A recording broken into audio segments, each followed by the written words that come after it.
5 minutos del Espíritu Santo. 15 de abril.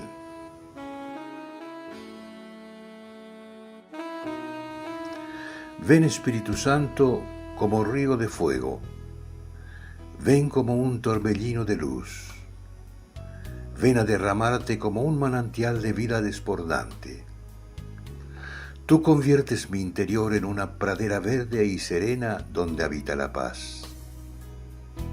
Espíritu Santo, ven como un impulso de viento que renueva. Porque eres fuerza joven, empuje saludable de vitalidad.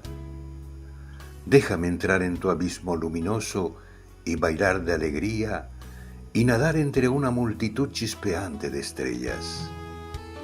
Acaríciame con tu soplo cálido que es amor.